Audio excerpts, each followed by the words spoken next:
Good morning, everybody. Welcome to the Tilted Lawyer podcast after our most disastrous technical difficulty we've ever had. I can't even blame anybody because we had IT goatee Brad in here trying to fix things. And, it's just going to have to get fixed a different day. So we're doing it old school and we're doing it live. I'm joined by Melissa DeCastro and Dominic, the all-star IT person who couldn't fix our issues this morning. Brad is somewhere hovering above us and watching over us. Look, I had a big show planned and we were going to go over some of the video evidence. But what we're going to do today is a truncated version of what we were originally going to do, which is not a big deal because a lot of what we were going to do was mostly analyzing some of the interrogation video from Jennifer Soto that was uncovered by various creators, namely Grizzly True Crime. I'm using video that was off of her channel. Plunder, I know, has done a lot of work. There's been others out there that have been getting some of these audio files. But look, here's the bottom line. The bottom line is a lot of you have been following this case and many of you are demanding that Jennifer Soto be charged. I've even had some commenters suggest to me that because on a previous show I had suggested that Jennifer Soto could be charged with child neglect, that I had lost credibility, to which, is that person even a lawyer? Look, I'm going to tell you exactly what Jennifer Soto could be charged with if she was actually charged by the district attorney over there in Florida, but we got a lot to get to, so stick around. It might be a bumpy ride, but we're going to make it through somehow. Over under on whether or not I hit the right button.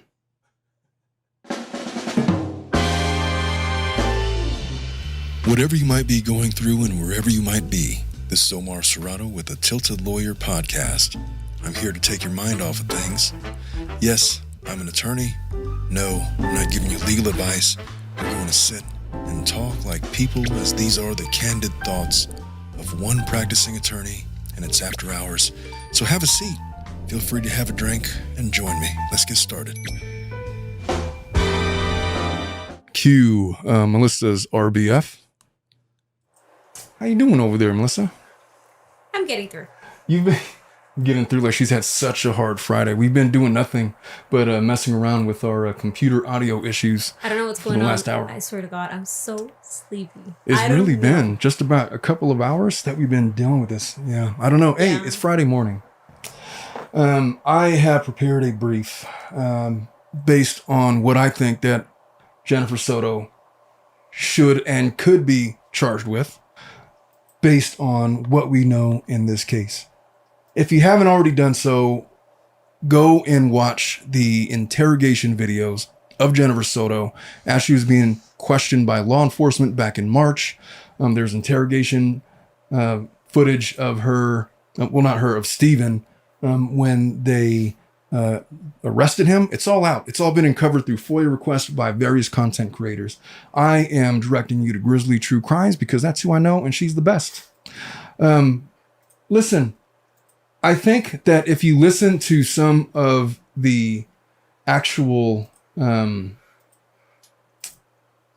me 1 second before I lose my spot.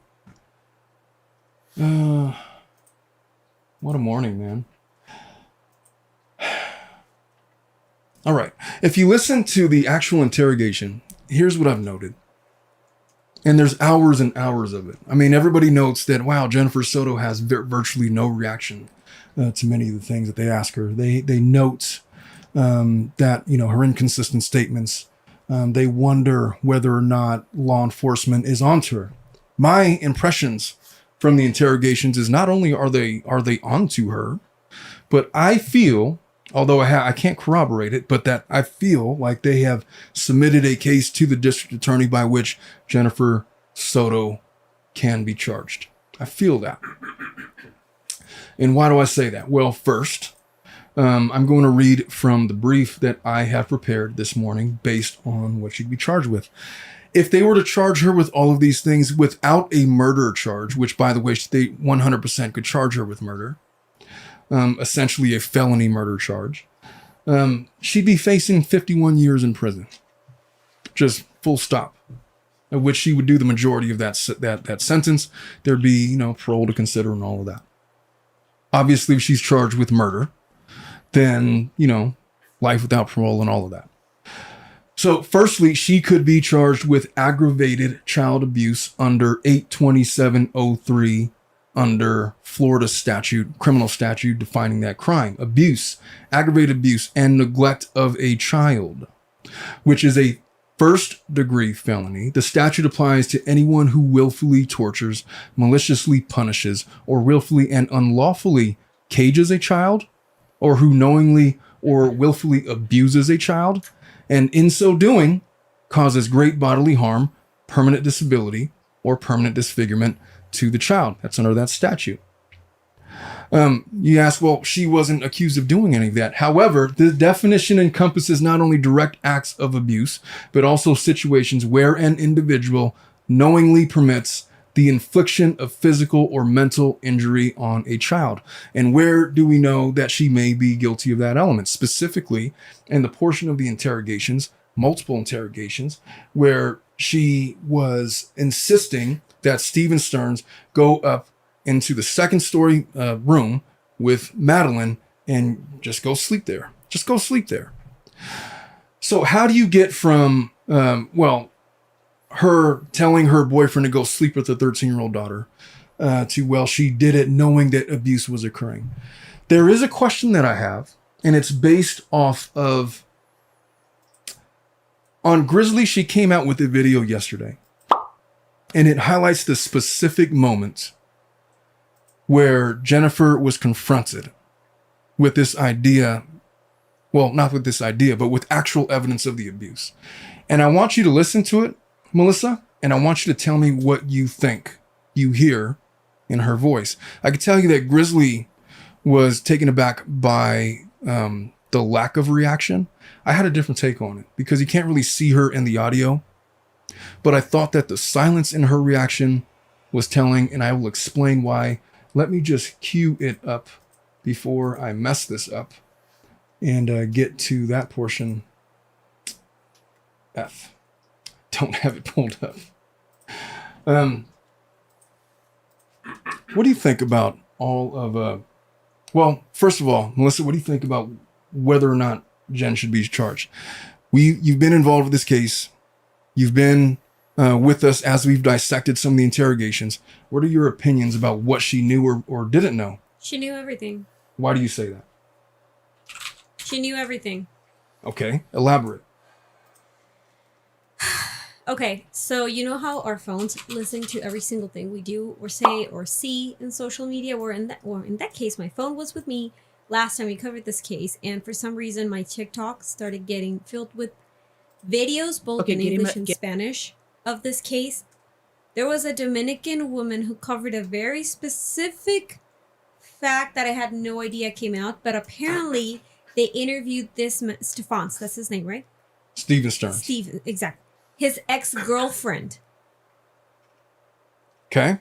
And she said that he used to like to, when she used to live with him, she would be very, very cautious when she was sleeping with him because he would oftentimes want to do those kinds of things, even if she wanted it or not. So this was something that had been occurring before with somebody else, and she's corroborating the information. So I am 100% sure that there's no way in hell that this woman, Madeline's mom, did not know about this, one. And two, in my right mind and in my right senses, I would not think of a rational woman, mother, that would allow her stepfather to sleep with her daughter. Well, you say that. In no way. Everybody says that, but I want you to gauge. This is her reaction to the first time that she was presented with explicit images, evidence that Stephen actually violated her daughter. I have thoughts on it. I just want to get your opinion. This is from Grizzly True Crimes, and I apologize. I'm not going to try to share the video because I've been having issues with it all morning. So I'm just going to play the audio of when she's confronted with this evidence. Let's hear her reaction. Maybe some water. Some water? You just have it if you want to take it. Yeah. We have photos. Okay. We have his phone. We were able to get into his phone. And there are some very, very unfortunate graphic pictures of him conducting very sexual acts with. I wish I could tell you this was all a made-up story, but it's not.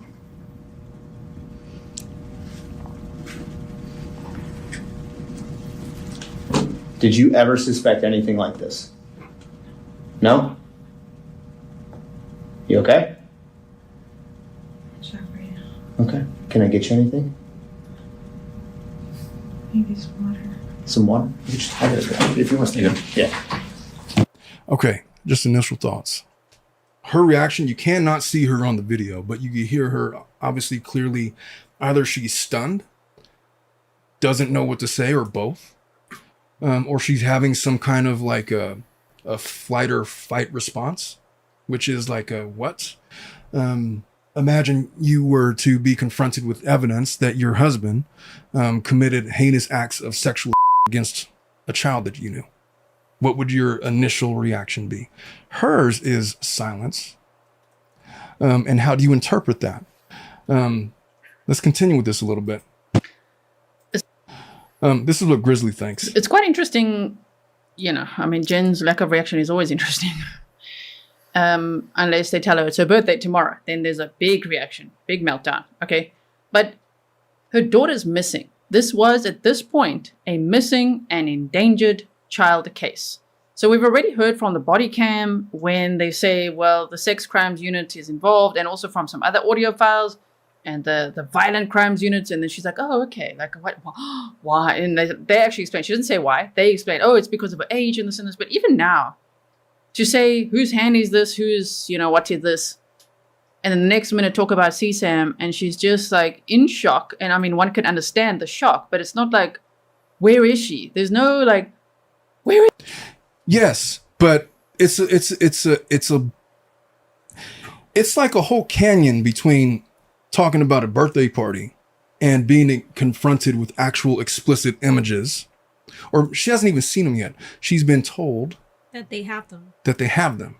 And so she's like, she knows about the factory reset thing. She knows that the factory reset thing happened twice. She knows that.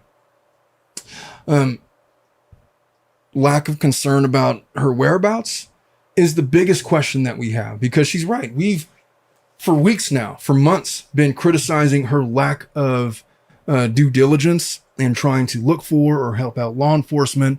She had to be compelled to give legitimate testimony to the state's attorney's office because of all of her inconsistent statements from prior. Remember, we talked about that last week when we were talking about derivative immunity. They did that because they wanted her to stop bullshitting around. What do you know? Derivative immunity, unless you lie to us, and then, perjury and all these things. So they had to compel her to do that. This was the first time where, like, and I would love to see her on camera, but it's the first time where it appears to me that she's having an actual internal emotional reaction where the silence seems believable or not out of place, I should say. What do you think? You're making a face and I don't understand. She's a very good actress, I don't think she is, honestly. On what level would you believe that, what emotion do you think she's trying to portray? She's just trying to confuse everybody. She's not doing a good job of that. I'm 100% fucking sure she knew what was going on. And even more so now that you mentioned again the fact that she was not making any kind of effort to just locate her daughter or help anybody. My God, I once did not answer my phone to my mom when I just moved here because I was sleeping. My mom called every single fucking person she knew I was related to in that span of like 3 hours. The F word, young lady, the F word. The F word, exactly. Because she thought I disappeared and something happened to me. Mm-hmm. And the fact that this daughter is 16 and she's just like... What daughter is 16? Madeline's 16. 13. Sorry, 13. Look, the big question is, at what point did she know that Madeline was deceased? I don't know the answer to that question. To me, that's the biggest question that I would have. But I guess the bigger question is, how do you even prove at what point did she gain knowledge? Because did she gain knowledge from the cops, law enforcement? That's going to be really hard. Or did she already know that she was gone? Is that the reason why she doesn't try to actively locate where Madeline is or assist I think in she that knew aspect? beforehand. Well, how would you go about proving that, though? That's going to be really hard. That might be the reason why she hasn't been charged. So one of the charges, aggravated child abuse. There was, in the case of Everly versus States, the court noted that the child abuse statute includes the failure to provide necessary care and permits the infliction of injury be culpable negligence, which can result if felony charges, if it causes great bodily harm, meaning if you knew that your child was being harmed, did nothing to prevent it, then you could be guilty of aggravated child abuse. That's what they're saying. There's case law to support it. Additionally, she could be charged with child neglect. Obviously, that's under 827.03. If her neglect caused great bodily harm permanently, her child has passed away. It would be a second-degree felony. If it did not cause such harm, it would be a third-degree felony. So there's varying degrees. So in the case that Madeline has passed away, this would be a second-degree felony for sentencing purposes. Given her inconsistent statements to law enforcement, she could also face charges of perjury. Now, this goes back to the derivative immunity thing. So they kind of hand-waved away all of her prior inconsistent statements, said, I don't care about that. I just want to give you an opportunity to tell the truth. But now if you lie, we will hold you to account to perjury. So whatever she stated in that derivative immunity interview where she was compelled to give statements under oath, if she lied, of course, she could be charged with perjury then. Lastly, considering the prolonged abuse and her admission of instructing her boyfriend to sleep in the same bed with Madeline, she could be charged with contributing to the delinquency or dependency of a child under 827.04. That's an interesting charge that they have in California, which basically states if through your conduct, if through your negligence and your parental duties owed to your child, you caused her to need the services of other professionals, caused her to become dependent on the state or otherwise delinquent, then you could also be charged with a crime. And then finally, under 782.04, the unlawful killing of a human being can be classified as murder if it is perpetrated from a premeditated design to effect the death of the person killed or any human being, or if it occurs during the commission of certain felonies, including aggravated child abuse and 782.04. Additionally, the case of Padron versus State, it illustrates that a person can be held criminally liable for the acts of their co-felons. This is basically felony murder if those acts are within the scope of a common criminal scheme. In this case, even if the defendant did not directly commit the murder, their participation in the criminal scheme that led to the death was sufficient of a murder conviction, according to Padron versus State. For aggravated child abuse, which is a first-degree felony, she could be sentenced to up to 30 years in prison. Child neglect causing great bodily harm is a second-degree felony, punishable by up to 15 years in prison. Perjury, depending on the context, could be up to third-degree felony, punishable by up to 5 years in prison. Abuse, aggravated abuse, and neglect of a child contributing to the delinquency or dependency of a child is a first-degree misdemeanor, punishable by up to a year in jail. And then, of course, you have just straight up murder. The penalties could be much more severe, obviously, life imprisonment without possibility of parole and such. Meaning, if she's guilty of all of those things, and I'm not sure if she is guilty of all of those things, up to 51 years in prison without murder charges. So 30 years with just the straight up neglect or abuse charges. So there's still substantial charges that they can hang over her head to try to get her in this case. My question is, knowing what we know in the interrogations that we've seen thus far, do we have enough? Other than, oh my God, she let Stephen go. She told Stephen to go sleep in the same bed with Madeline. What person would ever do such a thing? You know, other than that shock of that knowledge, you have to take the criminals for who they are. It's the reasonable person standard, a reasonable person similarly situated, you know. In the case of a murder or child abuse, neglect, whatever, you have to prove mens rea. You have to prove that she had this knowledge, this prerequisite knowledge that Madeline was being abused and that she not only knew about it, but she let it happen. It might be an ultimate defense that, well, I had ideas of things going on, but I didn't want to look under and see what was under because I was afraid. That might not be satiating to the public that is looking into whether or not she should be charged, but it may be a viable defense as to those potential criminal or crimes that they could potentially charge her for. And if you're not charging her with those crimes, then what are we doing? You know, it's either charge her with that or charge her with nothing. So all that to say is I could somewhat understand why she's not being charged or hasn't been charged yet. Because if you listen to these interrogations, the cops are on to her, man. Like, they want to charge her with these things. They straight up ask her, why did you allow these things?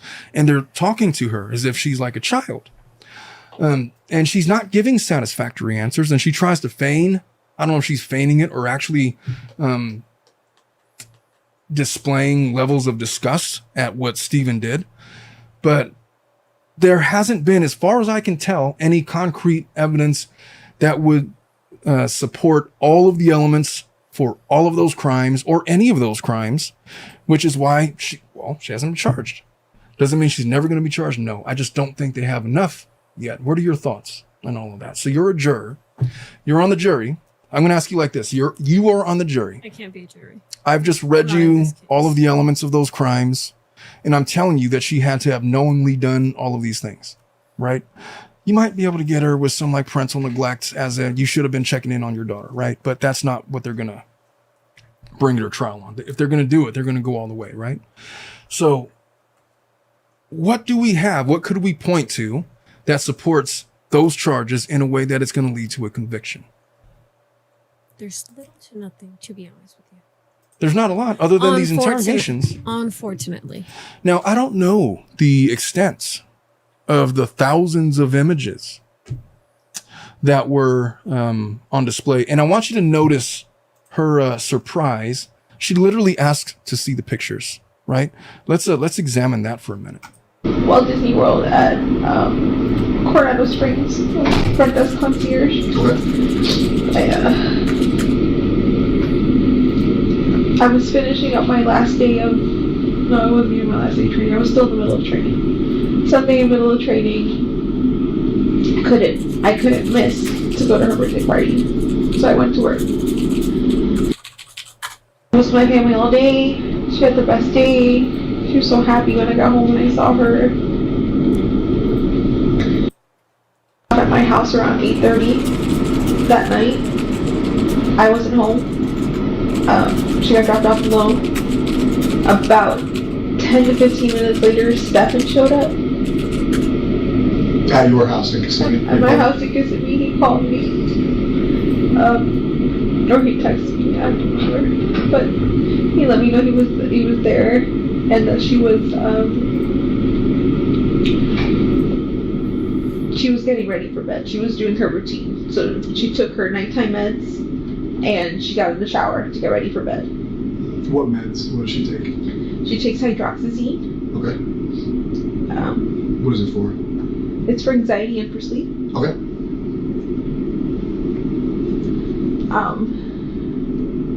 Now, could she take that by herself, or would he have given that to her? I think she took it by herself. She got home and she had already taken it. How do you know that? That's what he told me. That's what he told you. Okay. He was there when you got home? You got home, they were already... Past her bedtime. I'm going to fast forward to this part. She needs to go to sleep.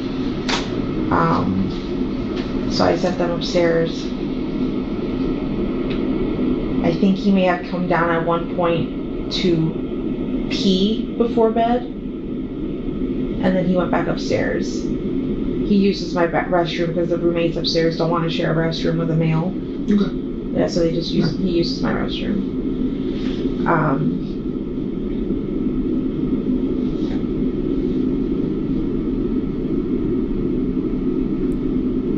Sorry, where did I... You're fine. Sunday night he came downstairs, maybe overnight to use the restroom. Yeah, and then he went back upstairs and they went to sleep. Or what I think they went to sleep. Okay. I don't know. I went to sleep. I was woken up at some time. For the longest time, I've been saying he woke me up at 8 o'clock in the morning because I assumed he was taking her to school and getting ready for school. But in reality, I don't know what time he woke me up. The sun was out a little bit. It was still a little dark. And I was very sleepy. When I got up, I was kind of drunk. But he came in to walk the dog, to put the leash on the dog and walk him. Was the dog in the room with you? Yes.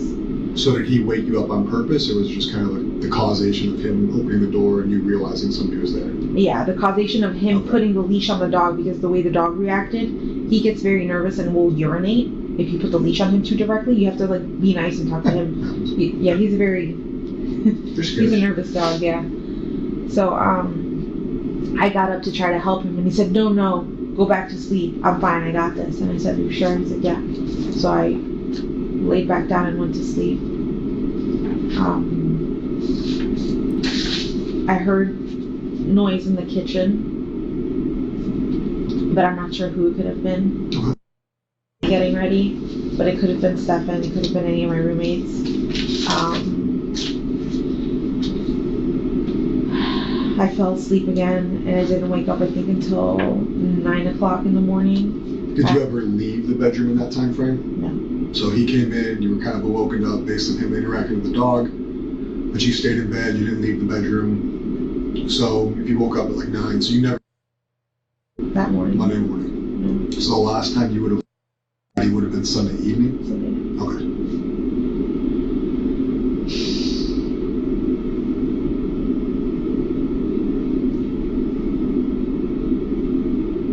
There's this really curious part of the interview where she talks about they're focusing on the wrong person. I want to hear what you think about this. I started saying to him, like, I think they're focusing in on you. Like, we need to call your dad, and I think we need to get you a lawyer. So she's telling Steven, she's trying to get Steven a lawyer, right? I think they're focusing in on you. And then she brings up the possibility that maybe they're focusing on the wrong person. I just want you to tell me what you think about this, how she's giving this information to law enforcement. I feel like they're focusing on the wrong person, and he kept saying the same thing. He kept repeating what I was repeating, that they're focusing on the wrong person. They're wasting time there.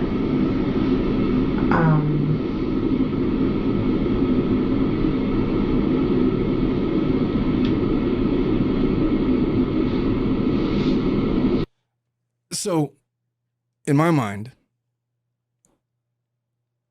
obviously Steven is the one that's saying that, right? She's either accepting it or going along with it. Maybe she believes him.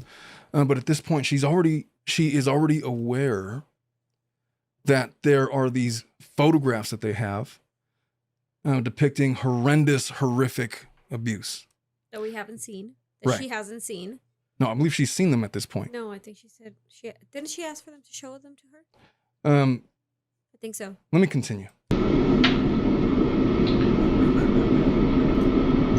How did he feel when you said he needs a lawyer? He didn't believe me. Like, when I told him, like, don't you see forensics is closing down the house? They fucking know something, or there's something, like, they know something. Something's happening. They wouldn't be locking down the house this way if they didn't have suspicions of something. But I wasn't thinking, I don't know why I wasn't thinking him. Like, I was just like, no, they've got the wrong guy.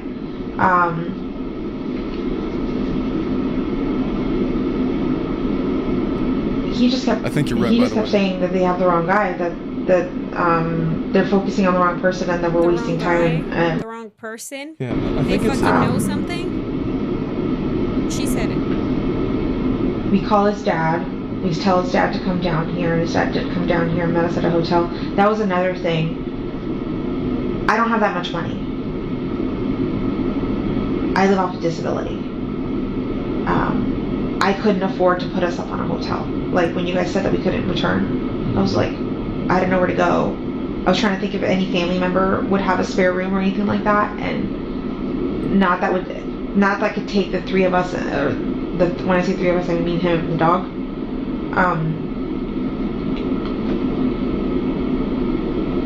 And I know at my mom's house, we wouldn't have been welcome. My mom does not like Stefan. She's never liked Stefan. Pictures like that. No shit, really? Oh, I wonder why. Just saying. Oh, did you have something to say? She just said, like, oh, we never went to my mom's house, her mom's house, because her mom didn't like it. And I was like, no shit, why would it be? Right. Listen to I think this is the part where she Have starts they talking interviewed about Grandma? I have no idea. I think Is they that have. going though. to surprise you? So if I'm in his Google Drive, if I have a sex crimes detective, a computer person look at his phone, and they tell me, hey Kevin, I found a picture engaged in sexual activity or borderline sexual activity, is that going to surprise you? Yes, because that doesn't exist. Okay. At any time during the course of your relationship, You have can't see her face expressed right here, that but you've take ever a had look. sex with a child? No. Look at her.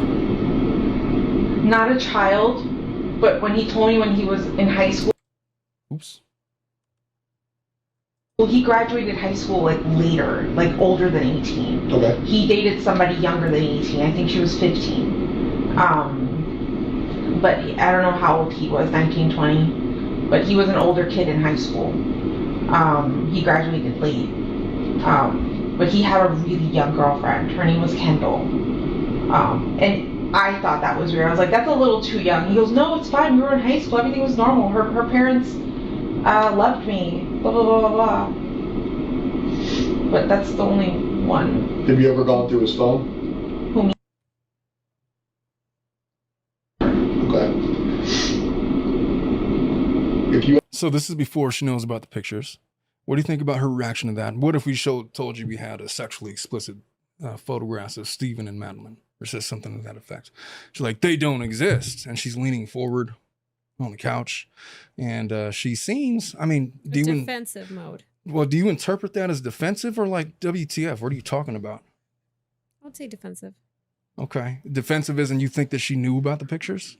Defensive as if she knew not about the pictures, but that was happening, but she had no idea there were. What about this? Like, what if it was like she had an idea that something might have been happening? Because in the other interview, remember we were talking about that we did last week, she had mentioned, I can't have Madeline sleeping in the bed with me. I can't risk it. And then the cops are like, what the F does that mean? It's like, well, I don't know. I couldn't. She scrambled something else. Yeah, maybe. I don't know. But knowing about pictures is one thing. Knowing that some other stuff is going on is quite another.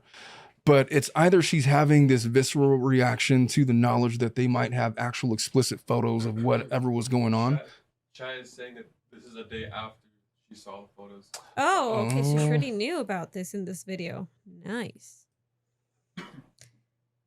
Oh, yeah, it was. It was. And I know in the American culture, it's not very normal for a 15-year-old to date a 20-year-old. In the Latin culture, it is. But in this one, it's not. And I think she is not Hispanic. And she seems it's so real how she mentions it. Like, yeah, he mentioned that when he was 19, 20, he dated a 15-year-old. They were in high school. He said it was normal. His parents loved me. Come on. So check this out.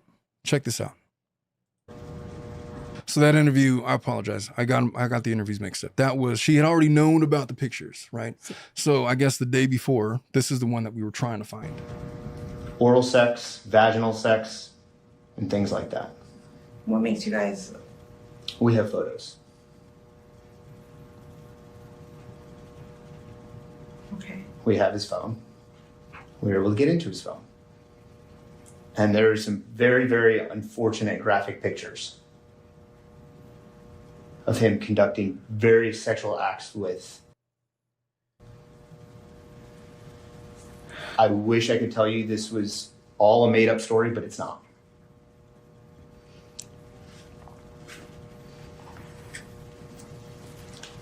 Did you ever suspect anything like this? No? You okay? Shock right now. Okay. Can I get you anything? Maybe some water. Some water? If you want to. Yeah. That was my fault. I screwed up the tabs. I had like 3 different tabs at once. I thought I was playing that. Don't worry. Yeah, but this is her reaction. It's quite interesting you know, I mean, Jen's lack of reaction is always interesting.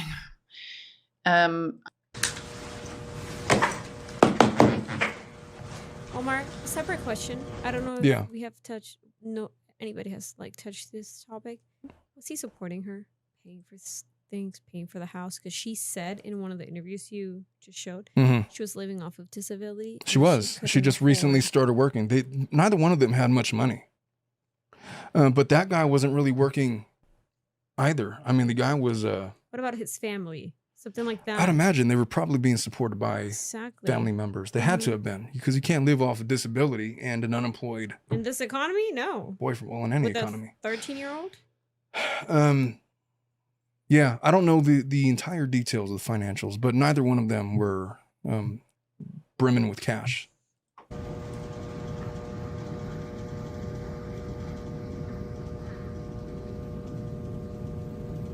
You say you thought you knew him well enough?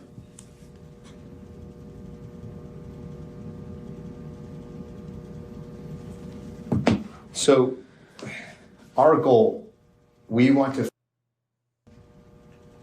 to find her. Can you think of anything of where Stefan would take her? So, a couple of things about this portion of the questioning, because this is where it's like law enforcement, like, look, we know a bunch of stuff. They're already looking at her sideways because I think that they think that she knows a lot more about those pictures than she's letting on. Her reaction is hard to read. I can't read her. I mean, I'm 100% sure she knew about those pictures. And she knew about that content. I'm not sure that she knew about the pictures. I'm less convinced that she didn't know about the sexual assault stuff. For her to... You're never going to make me believe that she did not go through his phone for any reason. All right, Matlock. I'm being dead fucking serious. Like, oh no, I've never snooped through his phone. No. All I'm saying is, if she didn't want to find evidence of what she suspected might have been going on with her daughter, then why the hell would she go searching through his phone? To see something that she didn't want to see. Really want me to say it? I don't know. Look, there's some women that'll do that are like all about it, like going through every single thing in your phone. And there's others that are like, you know what? I'd rather not, because they don't want to find something or run into something that they don't want to see. Mm-hmm. And then there's women in between. If she's already trying to hide or ignore the fact that her daughter is being molested, why would she go through his phone? Because maybe she thought he was cheating on her. Because maybe she wanted to take money from Okay, his but bank account. I could go on. we are well beyond cheating, young lady. It's we don't like know. No, we don't know. We don't know. I mean, no, we really don't know. There could be a lot of reasons, to be honest with you. well, that's all I'm saying. I don't know. I don't personally think that she had knowledge of the photos. I do. Well, let's continue. Did they have any special hangout spots? Did they have any places that they would do together while you were at work or you had other things going on in your life? What work? She said she was not working. The only place they would go is hang out at home. There's no... Sorry, I'll go back a few seconds so we hear that whole sentence. Justice says she is in straight up shock. I mean, Yeah, that's the thing that I was thinking. Like, maybe imagine you're confronted of a picture of a sexually explicit image of your child. What reaction would you expect to have? You have no idea what your reaction would be. No. None. One of them might be shock. Catatonic shock. Mm-hmm. You can't do or say or think or feel anything. Like what? Like your entire world, I would imagine, if you genuinely had no idea, crumbles from beneath your feet.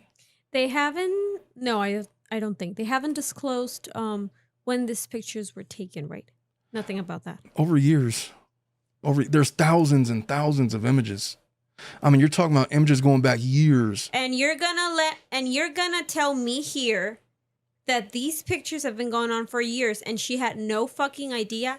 The hell she did not. I am so sorry.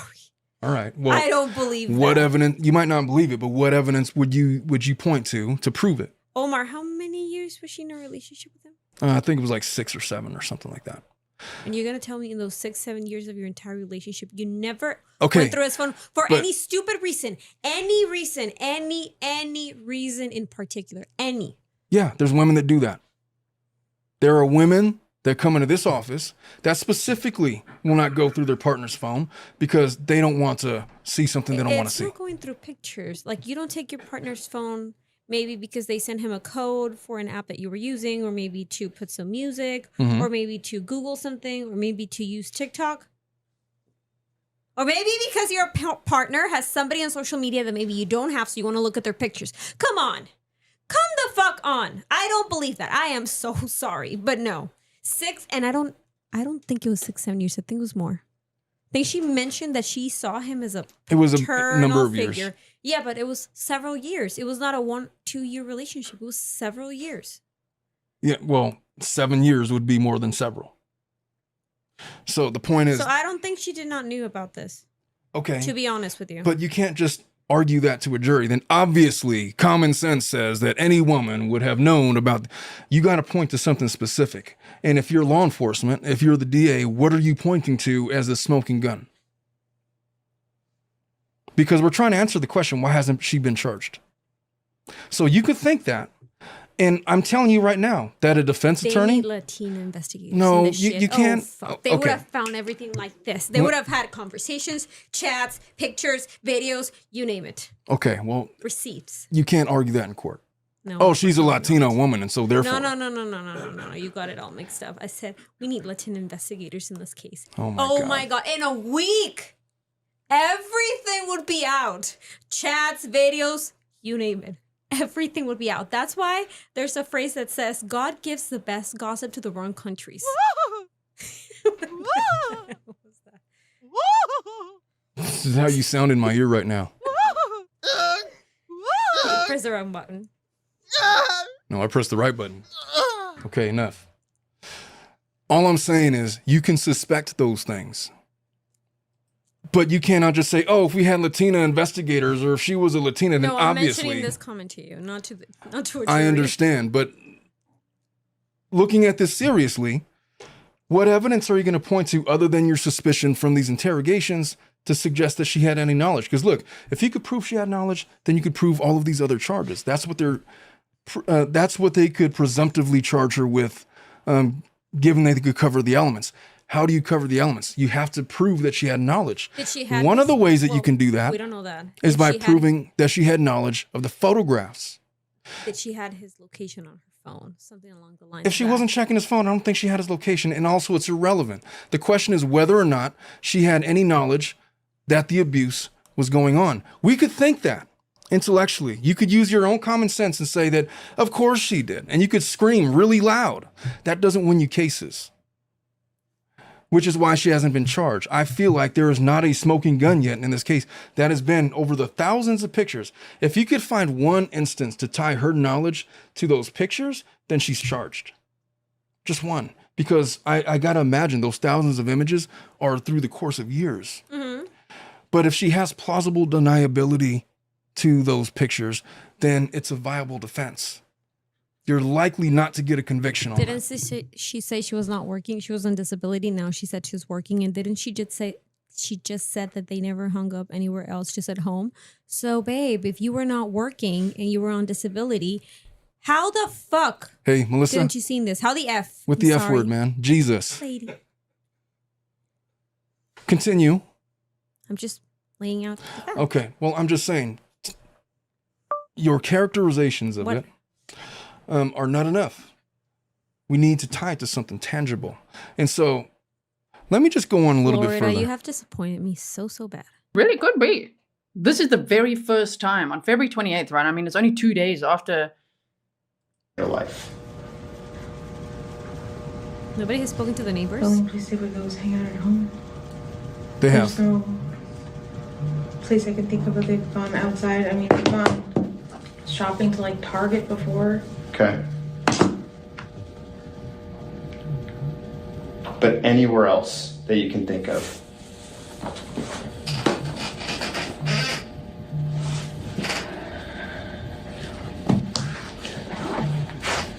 What are you thinking about right now? How this can be true? How I missed the signs? What signs are you saying you missed? No, like, I'm just saying, if there were any signs, I didn't see any. Right. Like, these aren't, and I'm not telling you, like, these aren't just Google images that we found. Like, So what law enforcement is trying to do is exactly what I said. I know you're They're trying to tie her to something. I know. they're trying to get. They need to. Yeah, but her answers are just wish-washy. Yeah, they're just like generic answers. What you would have to depend if you brought these charges, you would have to rely on the hope that juries, that all 12 of them would think exactly like you and just not buy any. There's no effing way that she didn't know about all this stuff. The thing is, though, if even one of them, Omar, but I think, well, of course, I don't know how the investigation is going on right now, but I'll tell you what's happening. What's happening, what I'm starting to see is there's been a lot of sympathy that has been flown about as To respect Mom? to Soto because of this audio that came out. Because it just sounds like she's in shock. It sounds like she had no idea. So I'm telling you right now, this audio, even if it's only 20% of the people, all you need is one of 12 jurors. If you got 20% of the people saying that, well, it sounds to me like she had no idea. That's enough to not get a conviction. And so maybe it's not the fact that they don't want to charge her. It's just that we can't rely on her reactions, because even if you disagree with how she parents, you're not going to get that to 12 jurors all agreeing that she definitely knew, and she was complicit in everything that was going on with Madeline. Let's find her guilty of all these things. You may find a jury that just hates her so much that they're going to convict her no matter what, but most jurors are not like that. Most juries, unfortunately not, are pretty in the middle. Which is why this is not the kind of case you're going to get a conviction on. This is going to be a high-profile case. This is going to be a month-long trial, and it's going to be I don't know if it's going to be before or after Stearns, but there's going to be a world of people, even if it's only 25%, even if it's only 10%, that have compassion for Jennifer, that are not going to find her guilty no matter what. They're going to say, you know what, she suffered enough. She's a stupid lady. She's not a guilty lady. How many times have you seen explanations from jurors? Yes, I understand. Essentially like that. Yes, I know what you're saying. What do you Not say even to, from jurors, from what do you say to those people? From even judges themselves. Like, oh, they're stupid. They didn't know what they were doing. Okay. Yeah, you know what I'm talking about. Melissa's having a day. She's having a day, man. She's over here dropping F-bombs. She's over here yelling at people, This case has been dropping on my For You page on different social medias for the entire week since we covered this case last week. Let me just explain. Like, it was, how do I know this? Everything I know about this case is against my will. Literally. I'm not going to keep on playing all of that audio. I'm going to listen. My only goal in covering this is to figure out how, specifically from a legal standpoint, we could bring charges against her. There's holes in it. And it is as anger-inducing as it is to have these. Florida, if whoever you are, if you're watching this, you should hire me for this. In a week, I swear to God, I would get everything. I would go above and beyond my means to investigate every single place this woman has been, or she went with him, or his daughter, her daughter, to her school, to her friends, to their mom. Oh my God, I have so much information on this. Like, I swear to God. So that's it. Just put you in. You're going to solve the whole problem. You're going to just discover all the evidence. I really, unfortunately, I know that in the legal system, and I don't know the laws in Florida, but there's steps in the legal system that you need to follow, proper steps in order to be correct. Because in California, it's the same thing. Oh my God, I just feel they're not. I just feel they're not. Like, they're missing so much stuff. Like, I don't see them. They're not missing anything. I promise. Look, they're not missing anything. It's not that they're missing things. It's that they cannot find all of the elements. They're not looking right. What do you think that they don't? Okay. Why the fuck aren't they at that little girl's F-word, school? Melissa. Talking to somebody. I'm going to bleep you. Oh. Very nice bleep. The bleep button changed into that. The bleep button changed to Cardi B. Listen, man. I don't know what other areas that they could go to that they don't already have. They got all their surveillance. They got all the photographs. I'm sure they got a full-on copy digital image of her phone, of Steven's phone. They've talked with the neighbors.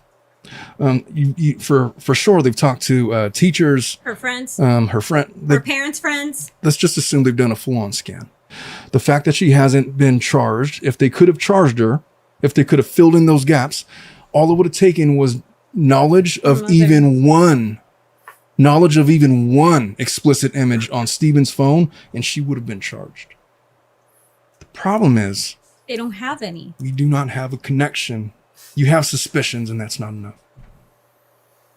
And so, as loath as I am to say it, I don't know how much further they can go in this investigation to uncover stuff that they don't have access to already. But it's starting to look like they've canvassed the entire thing. This is the best they can do. And they're realizing that they're running up against this issue that, look, I can't just call her this dopey lady who is giving bad performances and interrogations and think that that's going to be enough to get a conviction. And so because of that, I'm starting to see it all come together. Because of that, then F it. Let's just compel her testimony. Give her derivative immunity. Make her think that means something. And hopefully that leads us to something. And even then, you couldn't use what it led you to. They did that because they were at an impasse with what they could get involuntarily. And they had to just, look, bring her in, give her derivative immunity. We'll see what we get out of it. At least we'll get Stearns. If she trips up, we got her for perjury. There's other things they're looking into. The fact that they're saying they're not charging her with anything right now is simply because they're missing a big element. It's just knowledge. They got to prove the knowledge. You can get her with probably misdemeanor neglect. How is it going to rise to the other 4 charges that I had laid out? Think about it. How are you going to do it? You can't. Not yet. The sentence or 51 years if she's convicted of all the felonies that I've suggested. No. Neglect. The ones we're talking about that she can actually Misdemeanor or a year. Okay. Nobody's trying to get her for a year. No, of course not. I will go through the. So that is the impasse. That's what we're having. That's the issue that we're having with this case. It's not that we don't have our suspicions. It's just that we don't have. And look, I'm not saying that she's not guilty. No, you never said that. I'm not saying that I don't want her charged. I'm just thinking like a lawyer. I'm thinking like a prosecutor, knowing the elements of the crimes I want to charge her with, and I'm missing a piece. Now let Dad Omar talk. You don't know what Dad Omar is going to say. Dad Omar is going to go Rambo on all this, on the, like you said, just let me in on the case. I will solve it right now, like you're Scooby-Doo or something. I know that they were terrible. They were really bad. Look, man, I don't have a compassionate bone in my body for what Jen Soto allowed her daughter to endure. None. My frustration is not that they can't. It's not that. My frustration is simply that they don't have the evidence, it appears to me, yet to charge her with what they want to get her for. Yet. Do I want her to be charged? Yes, I do. Really badly. I'm starting to understand why it hasn't happened yet, and my frustration is simply there. I'm not giving up hope that they're not going to find something. I'm just saying if the derivative immunity interview now makes so much more sense in light of watching these interrogations. It just does. Because you could see law enforcement looking on his face, man, and the way that they're talking to her, the way that they're just straight up like looking at her as if she's a suspect in the case. It's not that they don't want to charge her. They just haven't put the final piece of the puzzle together, and that's why she hasn't been charged for right now. Hey, how long have we been going for so like far? An hour. 53 minutes. All right. We're going to wrap this up right here. Folks, I apologize for all of the technical difficulties. I apologize for Melissa's mouth. We're going to wash that out with soap. And then He's apologizing for my mouth. Oh. Today, you were off the wall with the F-bombs, man. What was that about? I understand. It was probably this case. I get it. Also, you're probably, well, you know. No. Pregnant. Yeah, I said it. Good luck. Start buying the pacifiers right now. A teen Start getting pregnancy. supplies. No. Teen pregnancy. She's like 35. Now I'm 35. Last week, I think I was 32. Listen, folks, we're going to be joined by a special guest, Schnitzel the Ninja, fresh owner of a Tilted Lawyer hoodie. She's going to be joining us for Family Law After Dark for the first time, and we'll have her for as long as she's able to stay on. But stick around for that. We're going to get started on that stream right now, but thank you all for coming. Stick around on the live. Dominic, link to the video if you can. If we have to create a new one in OBS, then we'll just do that. But we're going to get started here shortly. Thank you guys for joining us, and we will see you guys next time.